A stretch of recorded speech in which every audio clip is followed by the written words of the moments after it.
Welcome to Back to Basics Weight Loss Surgery channel. I am Janine, your Thursday vlogger, and God, I've missed you so much. I've missed this channel, I've missed this group of people, I've missed these questions, I've missed helping you guys. I missed it. So I am so giddy to be here. So this week's question, let's get right down to it, okay? Because this is a good one.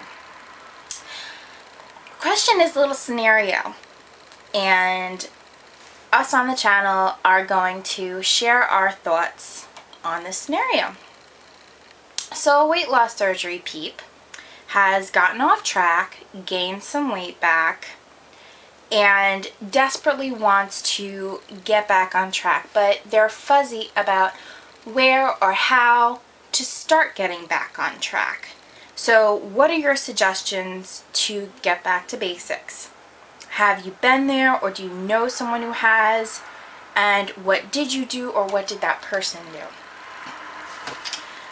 I have been there numerous times. I'm actually sitting in that little scenario right now.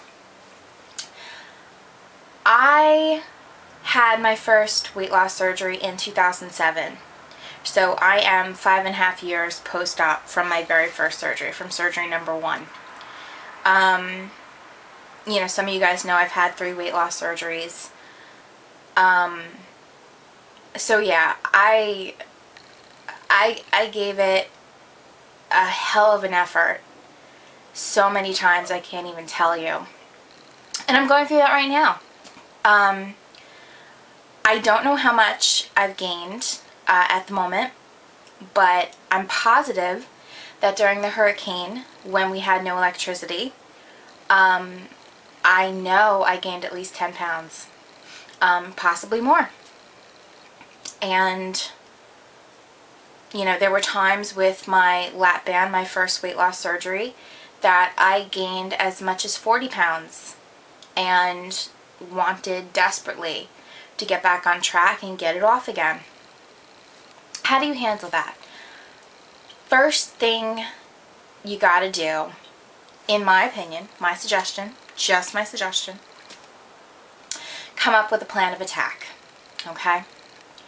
What are the core pieces that make up losing weight to you a success? What's your core? For some people, it's 50-50 diet and exercise. For some people, it's 70-30 diet and exercise. Okay, so you got to figure out what's more important. Is there a priority list? Do you have a priority list? Can you sit down and make one up? Okay, this isn't going to be a long priority list. I'm not talking about you know, writing out your menu for the next 3 months. Where's your priority going to be? First, where do you focus first? Break it down. Don't look at the big picture and overwhelm yourself, because that's going to do nothing but freak you out. Or at least it freaks me out. So start small. Where should your focus be? For me, it's always diet first. I start with my diet. I look at what I should be eating, where the majority of my calories should be, where nutritionally I need to focus, and I think about what foods I can incorporate into my diet, you know, either immediately or the next day, depending upon when I have this epiphany. And I start to come up with my next meal's game plan. You know, if I have this epiphany at night while I'm snacking on, I don't know, a box of donuts or something like that, and I think I can't do this anymore, Janine, I think to myself, okay, tomorrow, first meal of the day is going to be breakfast, and that's it. I'm having an egg white omelet with ham, a piece of cheese. Done. I'm going to focus on protein, and that's it. No carbs for breakfast. It's unnecessary for breakfast. If I'm going to have carbs, I'll make it fruit. It's going to be healthy carbs, okay? Nothing crappy. When you go to your next meal, you're going to have the same type of talk with yourself, all right? You know, what's your focus going to be? Are you trying to focus on low fat? Are you trying to focus on low carb? You trying to just focus on high protein, and the rest of the food, you know, if you have calories, you'll scoot them in. You know, it's up to you. What's your focus going to be? So work it out like that. Do one meal at a time. Don't overwhelm yourself with the giant picture of where you want your goal to be, and let's make it goal the next day. No. You got to look at the steps that are going to get you to goal. Not goal and live the dream the next day. That would be nice, but it's unrealistic. You don't want to set yourself up for disappointment right away. Make it tangible. Make it reachable. Make it something you can get to. And even though it might sound a little silly, make it easy. Because every accomplishment you get is a little tidbit of pride that you can stick in this little purse and hold on to.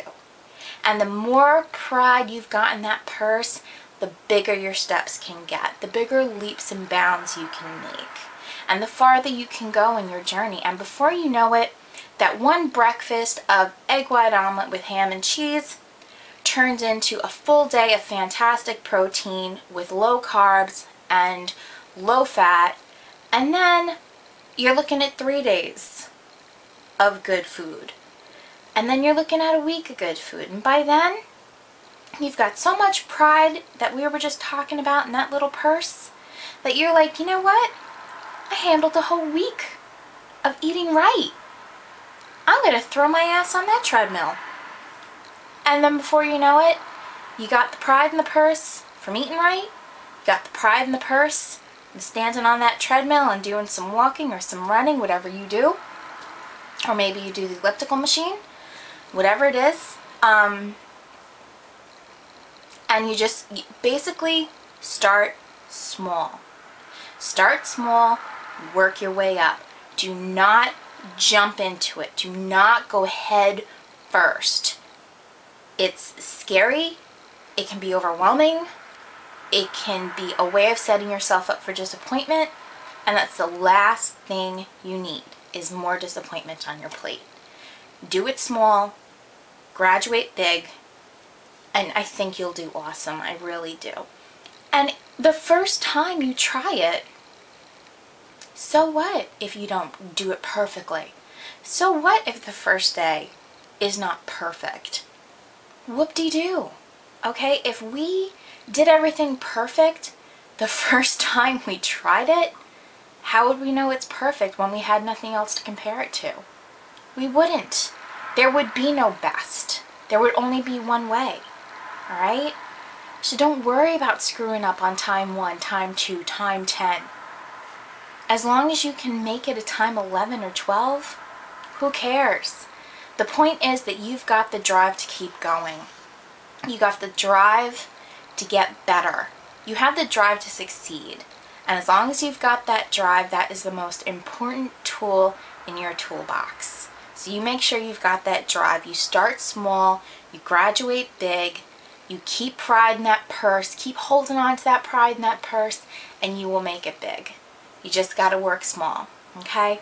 So I hope this helped you in some small way. I hope everybody else, well, not I hope, I know everybody else this week has absolutely valuable suggestions for you to help you through any sorts of issues you might have with this. So I hope we could help.